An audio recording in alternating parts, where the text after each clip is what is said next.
사사건건 시댁 식구.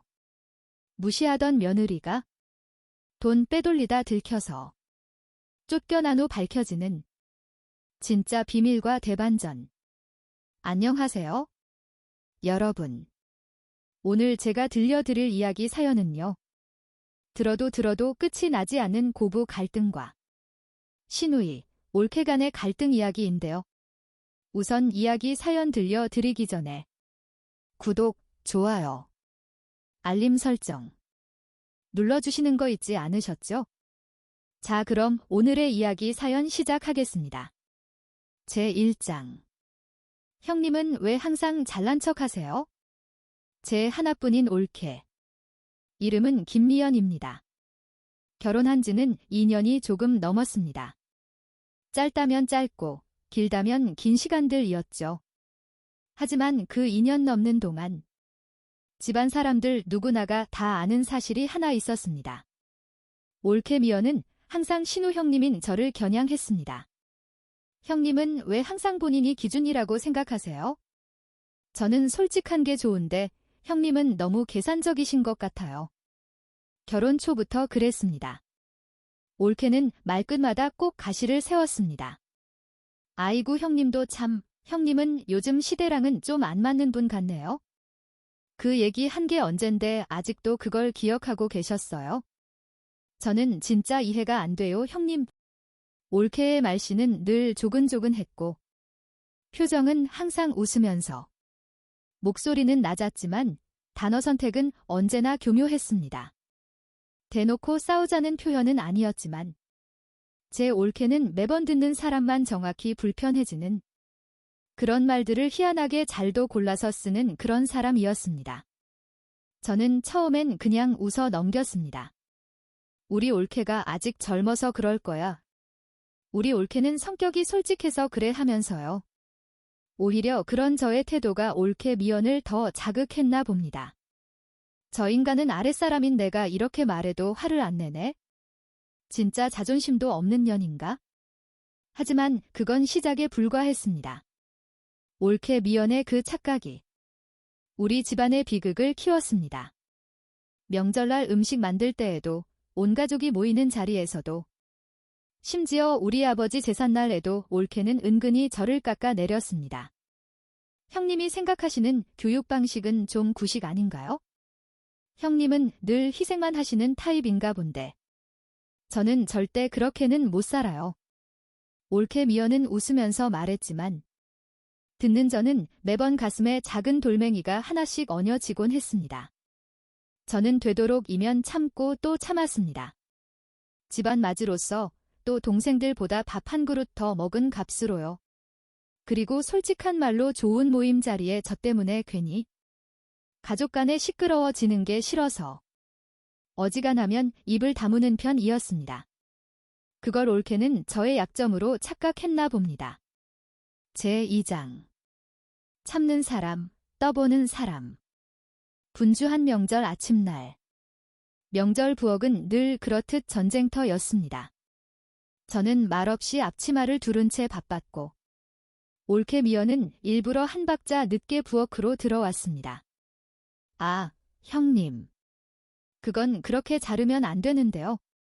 올케 미연이 한심하다는 표정으로 말했습니다. 아니 형님, 요즘은 다들 믹서기로 편하게 쓰잖아요. 형님은 꼭 그렇게 직접 손으로 해야 직성이 풀리시나 봐요. 그 모습을 본 친정 엄마가 눈치를 주자 미연은 바로 웃으며 받아쳤습니다. 세상에나, 어머니 보셨어요? 우리 형님 완전 완벽주의자인거요. 완벽주의자 그 단어 하나로 저는 까다로운 사람 혹은 유난 떠는 사람이 됐습니다. 그래도 저는 아무 말 하지 않았습니다. 그날 밤 저는 남편에게 말했습니다. 자기야, 우리 올케 있잖아. 아무래도 우리 올케가 나를 싫어하는 것 같아. 설마 그럴 리가. 처남댁 말투가. 원래 좀 그래서 그렇게 느낀 거 아니야? 남편의 그 말 한마디에 저는 입을 닫았습니다. 제3장. 올케의 확신 자무도 나를 안 막아. 사람은 한 번도 제지 당하지 않으면 선을 계속 넘는 법이라고 들었습니다. 옳게 미연은 확신했나 봅니다. 우리 시어머니는 순하야. 내 남편은 항상 내 편이야. 신우이 형님은 절대 폭발하지 않는다. 그렇게 생각하며 옳게 미연은 점점 더 노골적이 되어 갔습니다. 어느 날 가족 모임에서 아이들 성적 얘기가 나오자 미연은 말했습니다. 형님네 애들은 착하긴 한데 요즘 시대에서 보면 너무 순진해 보이는 면이 있더라고요. 마침 제 옆에 저의 아이들이 앉아 있었습니다. 저는 확인했지만 다소 억누르는 듯한 말투로 대답했습니다. 옳게 그런 말은 애들 앞에서 할 말은 아니잖아. 미연은 기다렸다는 듯 웃으며 말했습니다. 농담이에요. 우리 형님 보기보다 역시 예민하시구나. 그 순간 저는 깨달았습니다. 아, 우리 옳게는 나한테 멈출 생각이 없는 사람이군. 제4장. 신우이가 쥐고 있던 패들. 저는 우리 집안의 가장 첫째인 장녀로 태어났습니다. 친정 아버지께선 장남이셨지만 늦게까지 자손이 없었던 터라. 비록 딸내미였던 저는 여느 귀한댁 장손. 못지않은 대우를 받고 자랐습니다. 그리고 그보다 더 중요한 건 제가 우리 집안의 실무자였던 것이었습니다. 제가 주로 담당하는 것은 친정 엄마의 병원 예약과 방문, 그리고 보험 청구 및 관련 정리, 명절이나 친척들 경조사 관리와 비용 분담, 또 집안의 부수적인 경제적 흐름 파악 등등. 사실 저는 말하지 않았을 뿐 옳게 미연의 모든 비리를 알고 있었습니다. 옳게 미연이 우리 집 돈으로 옳게네 친정에 몰래 돈을 보낸 것이며 옳게네 친정 식구들의 가전제품들을 제 남동생 철수의 신용카드로 몰래 할부로 끄는 부분들, 그리고 저의 친정 엄마의 통장에서 슬쩍슬쩍 빠져나가는 소액들까지도요. 저는 처음부터 다 알았지만 일부러 모르는 척 입을 열지 않았습니다. 아직은 때가 아니었기 때문이라고 생각했습니다. 제5장. 시아버지 첫 제사, 폭탄이 떨어지다.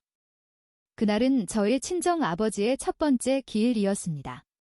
첫 번째 제사이니만큼 생각지도 못한 친척들이 다 모였고 지난날 좋았던 때를 떠올리며 덕담도 오갔습니다. 어느덧 분위기가 무르익자 옳게 미연이 술잔을 든 채 말했습니다. 어머님, 근데요.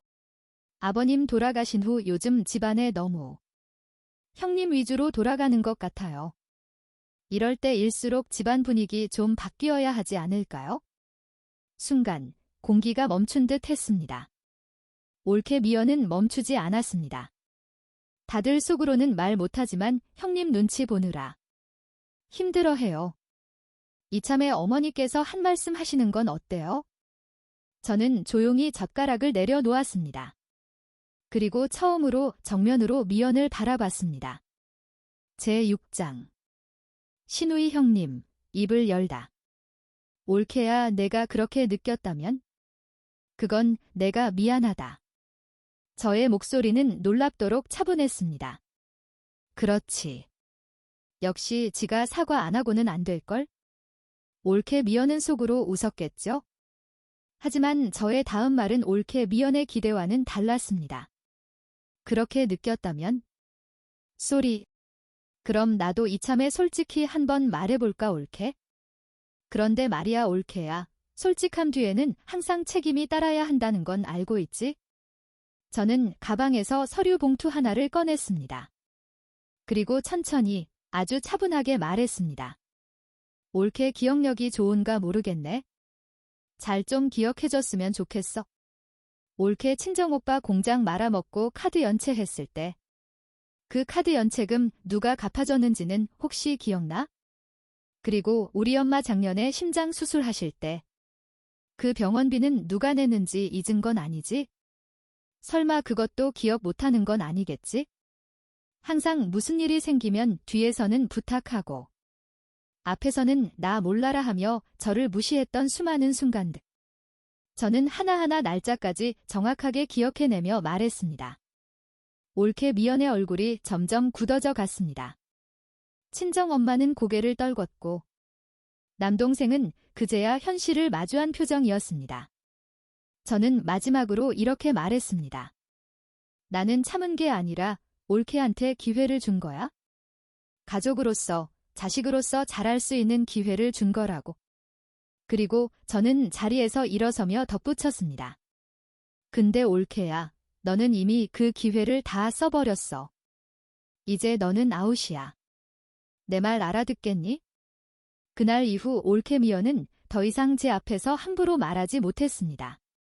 집안의 질서가 바뀐 건 고함도, 싸움도 아닌 단 한 번에 정리된 진실 덕분이었다고 저는 생각했습니다. 제7장 사이다 폭발 공개 처형이 아닌 정리. 저는 소리치지도 비난도 하지 않았습니다. 그런데 그게 어떤 때는 오히려 더 무서웠나 봅니다. 올케야, 나는 너를 가족으로 생각해서 2년 동안 몇 번이고 기회를 줬었어. 하지만 그럴 때마다 매번 너는 나를 만만히 여기며 꼭 기어 오르려고 했었지. 그날 친척들 앞에서 올케미어는 아무 말도 하지 못했습니다. 그 모습을 본 남동생은 고개를 숙였고 친정 엄마는 눈물을 흘렸습니다. 저는 마지막으로 말했습니다. 앞으로 우리 집에서 누구든지 함부로 가족끼리 무시하면서 살 생각이면 그땐 무조건 끝이야, 끝. 제8장 그 이후 권력 이동. 그날 이후 집안 분위기는 달라졌습니다. 미연은 부엌에 먼저 나오지 않았습니다. 말끝마다 저를 찾았습니다. 그러다 보니 결정권은 자연스럽게 또 저에게 돌아왔습니다. 가족들은 알게 되었습니다. 조용한 사람이 제일 무섭다는 거려. 제9장 올케의 최후 선택. 그런 일이 있은 몇 달 후 올케 미연은 결국 터뜨렸습니다. 왜 다들 형님 말만 들어야 돼요? 왜 제가 문제 있는 사람처럼 돼버렸죠? 저는 기가 찼지만 한편으로는 안타까워하며 말해줬습니다. 우리 가족 중 아무도 올케를 문제 있는 사람으로 대한 적 없어. 올케가 스스로가 느꼈거나 증명했을 뿐이겠지, 안 그래? 제 말이 끝나자마자 올케 미연은 울면서 집을 나갔습니다. 그리고 다시는 예전처럼 돌아오지 못했습니다. 제9장 참는 사람은 약한 게 아니다. 단지 칼을 뽑을 시간을 고를 뿐이다.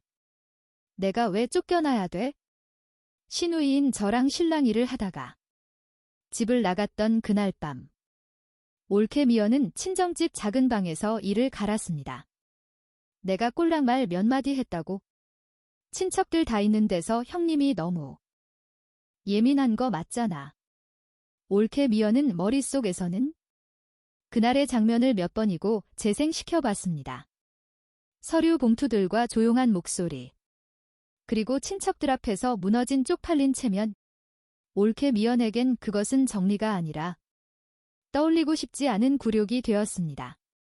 또한 올케 미연은 자신이 잘못했다는 생각은 단 한 번도 하지 않았습니다. 내가 정상이고 나는 피해자야. 저놈의 집구석 인간들이 이상한 거야. 그 순간부터 올케 미연의 복수는 시작됐습니다. 제10장 올케의 첫 번째 역습 눈물의 여론전. 올케 미연이 가장 먼저 한 일은 동네방네 전화질이었습니다. 시댁 삼촌들과 시댁 고모님들, 그리고 남편의 사촌들, 평소엔 연락도 없던 친척들까지요. 형님한테 쫓겨났어요. 저 사실 결혼 초부터 매일매일 무시당하며 살았어요. 형님이 말하는 돈 문제요. 아, 그건 아니에요. 그건 정말 오해예요. 올케 미연의 말은 어떻게 보면 절반은 맞고 또 나머지 절반은 순전히 연기 그 자체였습니다. 올케 미연의 표현에 따르자면 돈은 빼돌린 게 아니라 잠깐 쓴 것이고 오히려 신혼 초부터 저에게 늘 감시당했으며 우리 집에 오던 첫날부터 제가 올케 미연을 손님 취급하며 곁을 내주지 않았다고 했습니다. 올케 미연의 눈물의 연기는 완벽했고 목소리는 절묘하게 파르르 떨렸으며 그녀의 이야기는 철저히 계산된 한 편의 드라마 각본과 흡사했습니다. 올케 미연의 전화질로 하여금 며칠 사이 집안 분위기가 미묘하게 흔들렸습니다. 실제 알고 보면 그것보다 더 심했던 거 아닐까? 며느리도 자식인데 지 딸이 똑같이 그런 대우를 받으며 살았다고 생각해봐라. 사람들은 조용히 그러나 차가운 시선으로 저를 보기 시작했습니다. 제11장 신우이 형님의 반응 그래 다 말하게 놔도 제가 그 소문을 모를 리 없었겠죠. 하지만 저는 아무 말도 하지 않았습니다. 어느 날 남편이 조심스럽게 물어보더군요. 여보 당신 괜찮아. 응 아직은요 왜요? 아직이라는 제 표현. 저의 그 표현은 끝났다는 뜻이 아니었습니다. 저는 솔직히 올케 미연이 어디까지 가는지 지켜보고 있었습니다. 제가 아는 사람이란 동물은 자기 합리화를 시작하면 꼭 선을 넘는다는 사실을 저는 누구보다 더 잘 알고 있었기 때문입니다. 제12장 두 번째 역습법이라는 이름의 협박. 올케 미연은 다음 카드를 꺼냈습니다. 내용 증명. 김미연에 대한 명예훼손 및 정신적 피해에 대한 법적 대응을 검토 중임을 알립니다. 그 종이를 받아든 날 친정엄마는 두 손을 덜덜덜 떨었습니다. 큰애야, 우리 이러다가 큰일 나는 거 아니냐? 저는 가짠게 웃으며 종이를 접어 봉투에 다시 넣었습니다. 엄마, 쓸데없는 걱정 하지 마세요. 이런 건 그냥 겁주려고 보내는 거예요. 그리고 그날 밤 저는 가족들 몰래 준비해둔 컴퓨터 파일 하나를 열었습니다. 제13장 신우이 형님이 준비한 진짜 기록. 저는 누구보다도 감정적인 사람이지만 싸움에 있어서만큼은 절대로 감정으로 싸우는 사람이 아니었습니다. 굳이 저를 표현하자면 저는 기억력이 어마어마하고 그 기억한 것을 매일매일 일기로 기록하는 일이 일상인 그런 사람입니다. 예를 들면 날짜별 통장 흐름이나 문자와 카톡 내용을 캡처한다던가 혹은 병원비 대납 증빙과 관련된 것을 찾고 친정 엄마 명의의 계좌에 누가 언제 접근했냐는 기록들을 체크하고 혹은 일상생활 중 저나 제 가족들에게 무례하게 한 행동들 조차도 하나하나 빠짐없이요. 저는 이 모든 걸 타임라인으로 모두 다 정리해뒀었습니다.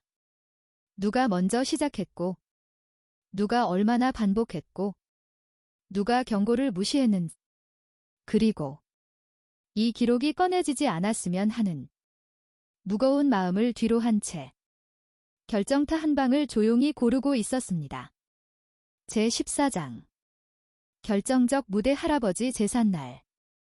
제 아버지께서 장남인 이유로 할아버지의 제삿날이면 사촌의 5촌, 6촌까지도 한꺼번에 다 모이는 그런 날이었습니다. 1년 동안 얼굴 한 번 못 본 친척들도 이날 딱 하루만큼은 만날 수 있는 확률이 엄청 높은 그런 날이기도 하지요. 올케 미연도 이런 날엔 본인도 참석 명분이 있다고 생각했나 봅니다. 아무 일도 없었다는 듯이 말갛게 웃으며 나타났습니다. 어머님, 저 왔어요. 순간 방 안이 얼어붙었습니다. 응환니. 제 눈치를 보며 대답하는 친정 엄마를 못 본 척하며 저는 올케에게 고개만 끄덕했습니다. 저의 그 태도가 올케 미연을 더 대담하게 만들었나 봅니다. 제15장 올케의 마지막 도발. 할아버지 제사가 끝나고 사람들이 둘러앉자 올케 미연은 울먹이며 그놈의 신파극을 또 했습니다. 어머님 저는 아직도 이 집이 좋아요. 그런데 형님은 저를 받아주지 않으세요. 그리고 집단은 결정타라고 여겼나 봅니다. 제가 뭘 잘 못하더라도 형님이 감싸주고 가르쳐 주셔야 하는데 오히려 형님은 제 사생활까지 들추며 사람들 앞에서 망신 주셨잖아요. 그 순간 저는 자리에서 일어났습니다. 제16장. 재역전의 시작. 그럼 다 같이 보자. 저는 노트북을 테이블 위에 올렸습니다. 그래, 좋다 올케야. 사생활. 얘기 나온 김에 우리 다 같이 확인 한번 해보자. 화면에는 깔끔한 엑셀 파일과 날짜별로 증빙 자료들이 떴습니다. 저는 낮은 목소리로 힘주어 말했습니다. 올케야, 지게 공개 망신이니? 이거 눈으로 보고도 뭔지 몰라? 잘 좀 봐봐. 이게 네가 늘 말했던 사실 확인이야. 팩트라고, 팩트. 제17장. 완전 붕괴. 하나씩 넘어가는 화면들과 올케네 친정으로의 송금 내역. 그리고 잠깐만 쓰겠다는 문자와 함께 친정 엄마 몰래 비밀번호 바꾼 기록들. 형님한테는 비밀이에요 라는 메시지까지. 올케 미연은 고개를 들지도 어떠한 변명도 하지를 못했습니다. 말끝마다 증거 있냐고 그렇게도 노래를 불러대던 따지기 좋아하는 본인에게 증거를 들이미니 순식간에 조용해졌습니다. 오히려 그 순간 가족들은 깨달았습니다. 피해자는 울지 않고 가해자는 꼭 억울하다며 운다는 것을요. 제18장. 최후 통첩. 저는 마지막으로 말했습니다. 올케야, 잘 듣고 생각해봐라. 나는 너를 쫓아낸 적이 없다, 진짜로. 네가 설 자리를 네가 스스로 아웃 시켰다는 생각은 안 해봤어? 그리고 덧붙였습니다. 너도 양심이란 게 있으니까. 이제 알아서 선택했으면 해. 조용히 정리하고 물러서거나 아니면 법적인 절차로 가거나 앞으로는 더 이상 날 너무한 시누이라고 안 했으면 한다. 올케 미연은 아무 말도 하지 못했습니다. 제19장. 엔딩. 돌아갈 수 없는 사람. 그날 이후 올케 미연은 다시는 우리 집에 발을 들이지 못했습니다. 말도 안 되던 헛소문은 멈췄고 친척들의 반응도 돌아섰습니다. 올케 미연은 친정에서 조차도 점점 고립돼 갔습니다. 하지만 저는 아무 말도 하지 않았습니다. 그럴 필요가 없다고 생각했기 때문입니다. 제20장. 올케의 마지막 카드.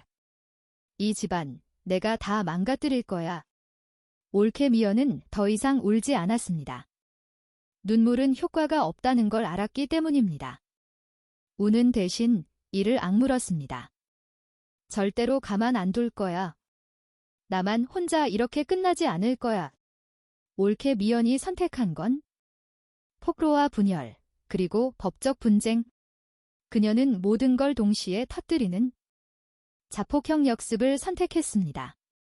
느닷없이 SNS에 장문의 글이 퍼졌습니다. 익명의 커뮤니티에 퍼진 시댁갑질 이야기.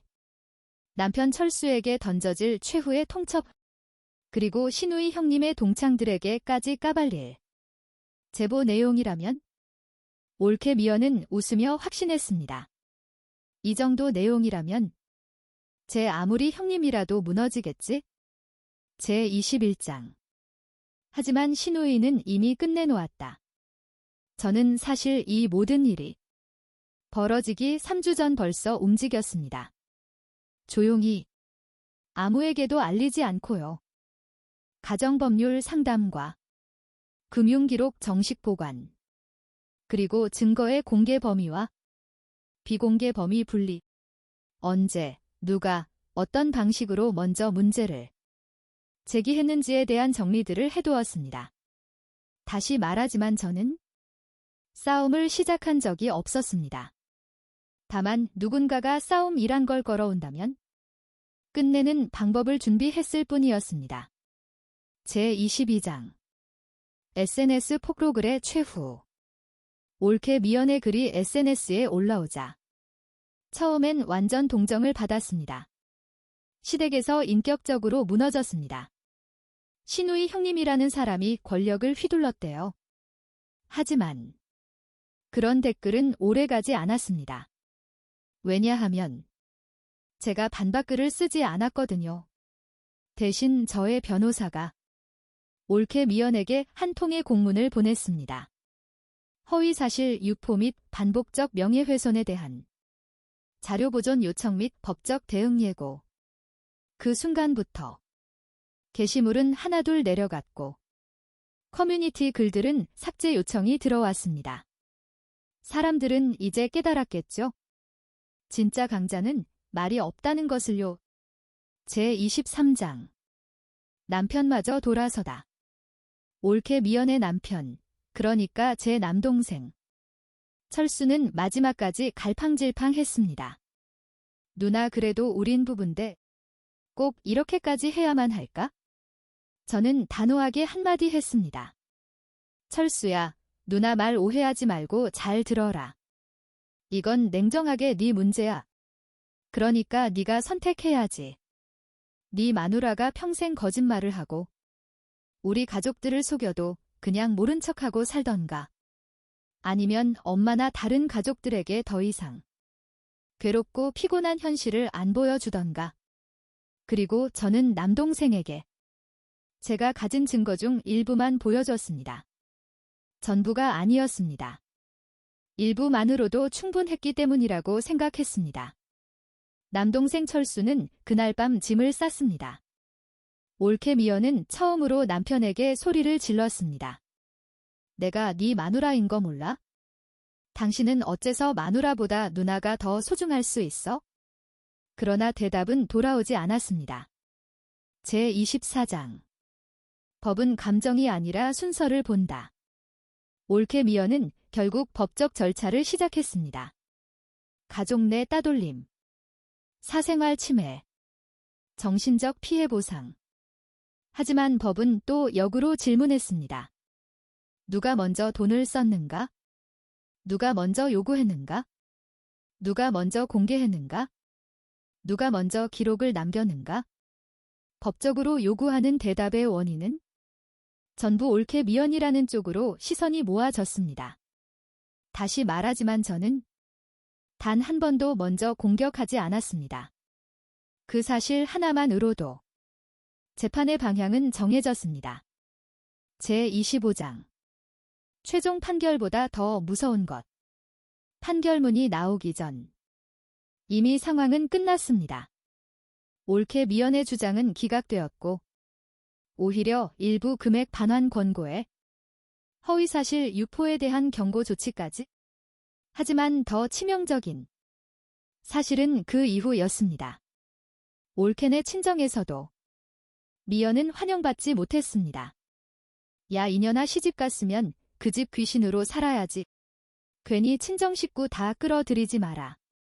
네가 처신 잘 못해서 생긴 일을 이제 와서 왜 친정 탓을 하냐. 올케 미연은 어디에도 설 자리가 없었습니다. 제26장 신우이의 진짜 승리. 제 주변의 사람들은 말했습니다. 언니, 너무 독하신 거 아니에요? 그래도 언니 남동생 하나 보고 시집 온 사람인데. 저는 조용히 웃으며 말했습니다. 나보고 뭐라고들 하지 마. 나는 아무 짓도 안 했어. 지가 저지른 짓이 얼마나 큰 잘못인지를 몰라서 정리만 해줬을 뿐이야 진짜. 그랬습니다. 저는 진짜 그게 전부였습니다. 저는 아무런 욕도 하지 않았습니다. 억울하다고 소리치지도 않았습니다. 저에게 너무하다고 하는 사람들 앞에서 울지도 않았습니다. 저는 그저 기억하고 또 기록을 했고 기다려 주었으며 그리고 마침내 끝냈을 뿐입니다. 제27장 올케의 엔딩. 몇 년의 시간이 흐른 뒤 올케 미연의 소식을 묻는 사람은 이제 아무도 없었습니다. 끊어진 결혼, 직장 이직 실패, 인간관계 단절. 그러나 그녀는 여전히 말하고 다녔다고 합니다. 나는 억울해. 정말 피해자는 나야. 그 집구석에선 나 혼자만이 피해자였어.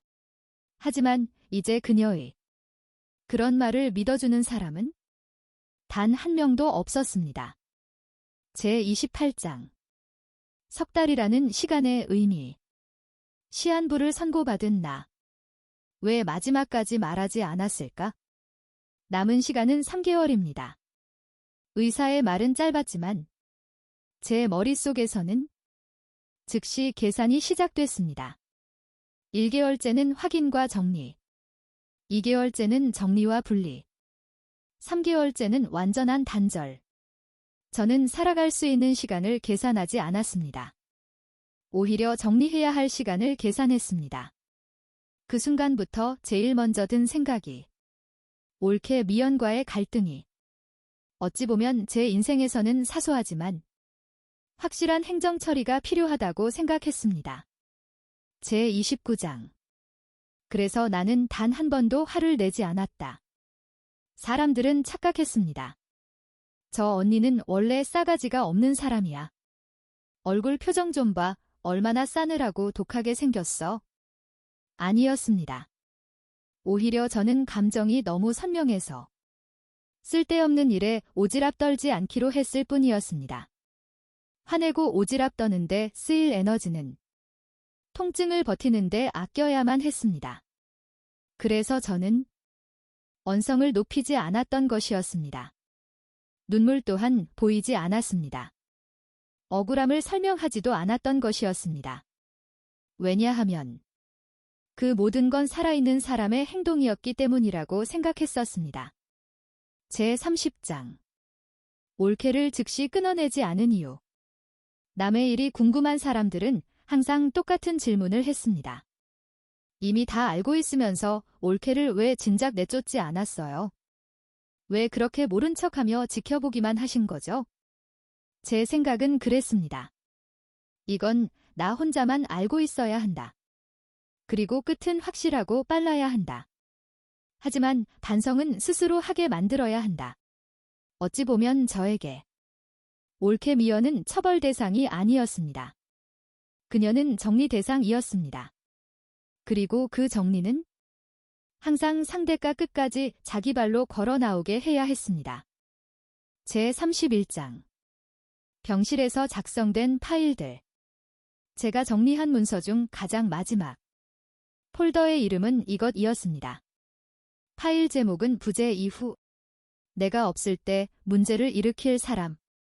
내가 없을 때 흔들릴 수 있는 사람. 내가 없을 때 터질 가능성이 있는 사람. 그 목록 맨 위에 저는 올케 미연의 이름을 올려놨습니다. 사실 저는 올케 미연을 미워하지 않았습니다. 사람이 사람을 이유 없이 미워하는 건 너무 많은 감정의 에너지가 소비되는 비생산적인 일이라는 걸 저는 너무도 잘 알고 있었기 때문이었습니다. 제32장. 올케의 역습이 빨라졌던 진짜 이유. 올케 미연은 느꼈습니다. 이 형님 이거 좀 이상한데? 왜 이렇게 조용하고 무관심하지? 왜 내가 뭘 해도 반응이 없지? 그 불안한 마음이 올케 미연을 더 난폭하게 만들었습니다. 폭로와 협박, 그리고 하소연과 술주정. 저는 그 모든 걸 보며 생각했습니다. 그래, 결국 네 스스로 속도를 올리는구나. 제가 할 수 있는 가장 잔인한 선택은 말리지 않는 것이었습니다. 제33장. 사실 나는 이길 생각이 없었다. 제 주변 지인들은 늘 이렇게 말했습니다. 이 싸움은 100% 형님이 이긴 게임이야. KO패 완승이라고. 하지만 저의 기준에서 보자면 이건 승리가 아니었습니다. 그냥 상황 종료였습니다. 저는 제 자신이 세상에서 사라지고 난 후 발생될 올케 미연이라는 변수를 제거했을 뿐이었습니다. 더하지도 빼지도 않은 그게 전부였습니다. 제34장. 마지막 진료 기록. 의사는 냉단히 말했습니다. 이제부턴 통증 관리 위주로 가야 합니다. 저는 고개를 끄덕였습니다. 뭐라고 드릴 말씀이 없네요. 입원을 안 하신다니 의사로서 제가 할 일은 끝난 것 같습니다. 솔직히 저는 의사의 그 말이 무서웠습니다. 아직은 숨 쉬고 있는 사람에게 이미 죽은 사람에게 말하고 있는 것처럼 들렸기 때문입니다. 제35장. 내가 끝내 남기지 않은 한 가지. 저는 틈틈이 시간 날 때마다 유언장을 썼고 재산도 정리했으며 가족들에 대한 부탁도 남겼습니다. 하지만 단 하나, 끝내 쓰지 않은 문장이 있었습니다. 나는 아팠다. 그 문장은 어디에도 없었습니다.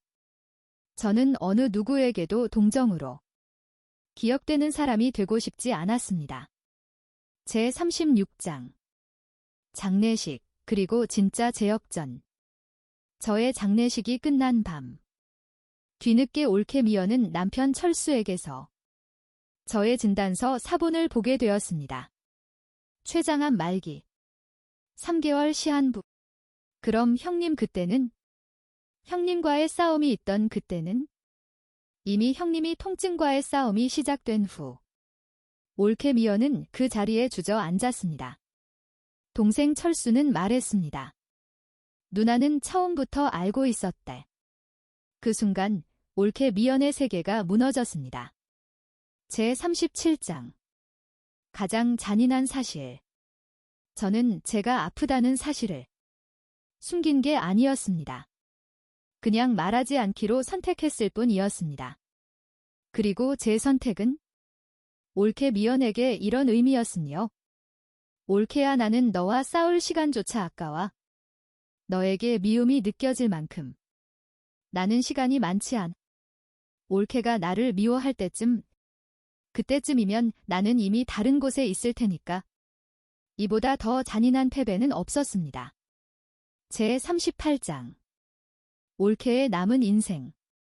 옳케 미연은 그 이후로도 계속 말했습니다. 몰랐어, 정말. 처음부터 알았으면 달랐을 거야. 하지만 그 말은 누구에게도 와닿지 않았습니다. 왜냐하면 저는 이미 반응할 수 없는 사람이 되었기 때문입니다.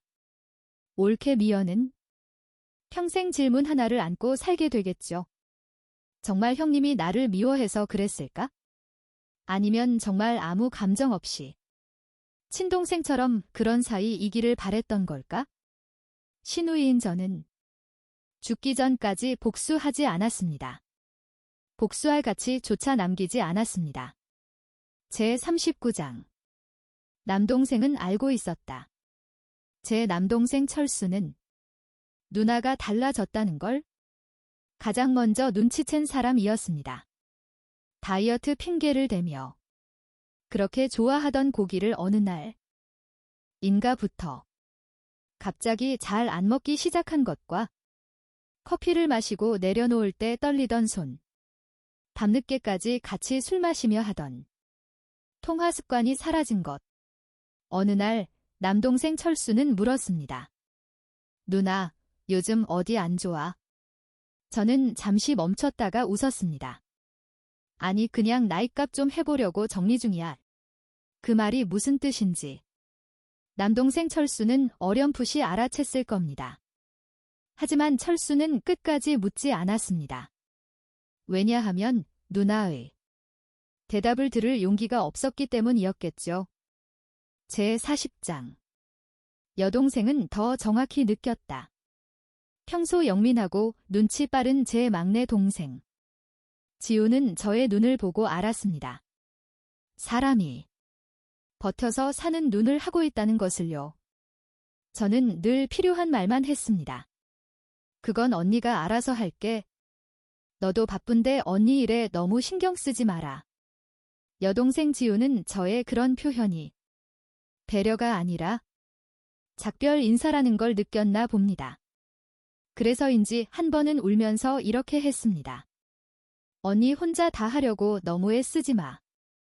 이번엔 우리한테 좀 기대도 돼, 언니야. 그리고 동생들은 부려 먹으라고 있는 거 알지? 저는 기특한 지우의 말에 대답 대신 미소 지었습니다. 대신 여동생 지우의 머리를 한 번 쓰다듬고 화제를 바꿨습니다. 그게 제가 해줄 수 있는 대답이고 표현이었으니까요. 제41장 친정엄마는 제일 늦게, 그러나 가장 깊게 알았다. 친정엄마에게 큰딸이란 존재는 늘 그랬다고 생각했답니다. 우리 큰애는 원래 표현은 잘 안 해도 속정이 깊고 강하며 뭐든지 알아서 다 잘해서 가끔씩 보면 장남인 줄 안다니까? 어찌 보면 그 말은 무한한 신뢰이자 기대이며 한편으로는 방치였습니다. 어느 날 친정 엄마는 우연히 저의 가방에서 약 봉투를 봤습니다. 병원 이름과 진단서, 그리고 너무 많이 처방받아온 약 봉투. 친정 엄마는 그날 밤 잠을 이루지 못했습니다. 하지만 아침이 되자 아무 말도 하지 않았습니다.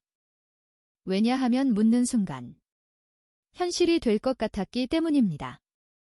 제 42장. 모두 알고 있었지만 아무도 멈추지 않았다.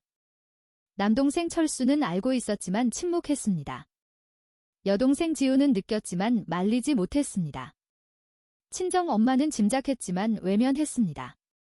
그리고 저는 그 사실을 전부 알고 있었습니다.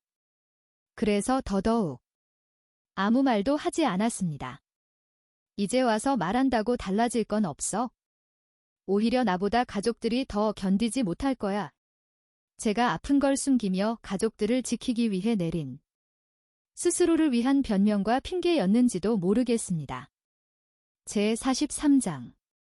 나의 선택은 고립이었다. 저는 혼자가 된 게 아니었습니다.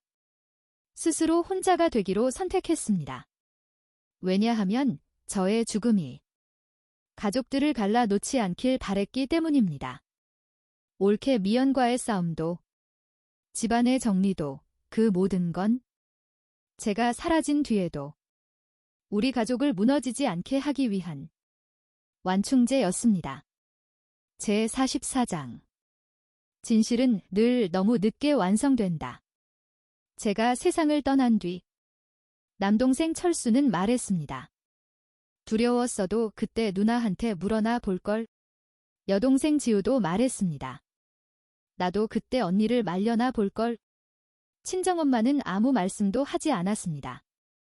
그저 큰딸의 옷을 껴안고 한참을 앉아 있었습니다. 이미 다 알고 있었기 때문입니다. 제 45장. 친정엄마가 끝내 하지 못한 말. 장례가 끝난 뒤 친정엄마는 저의 사진 앞에서 흐느끼며 중얼거렸습니다. 미안하다 큰애야. 내가 제일 힘든 걸 알면서도 엄마는 네가 강하다고만 생각했단다. 그 말은 저에게 닿지 않았습니다. 그래서 더 잔인했습니다. 제 46장. 남겨진 사람들의 형벌. 저는 떠났지만 남겨진 가족들은 또 그렇게들 살아갔습니다. 하지만 그 삶에는 한 가지 질문이 계속 따라다녔습니다. 우리가 조금만 더 빨리 알았다면 혹시 달라졌을 수도 있었을까? 그 질문에는 아무도 답하지 못했습니다. 최종 추가 엔딩 멘트. 가장 잔인한 후회는 몰라서가 아니다. 알고 있었지만 끝까지 묻지 않았다는 사실이다. 그렇게 저는 그 침묵 속에서 혼자 정리하고 또 혼자 떠났습니다. 인생은 늘 막장 드라마가 아니잖아요. 다만 살아가는 방식들이 너무도 다르니 오해와 불신과 미움들이 생겨날 수는 있겠죠. 한 번뿐인 우리들의 인생. 해피엔딩으로 끝낼 수 있는 것. 그것 또한 우리들의 몫이라는 거. 꼭 기억했으면 하는 바람으로 오늘 이야기 사연은 어땠나요? 여러분, 구독과 좋아요, 알림 설정은 사랑입니다.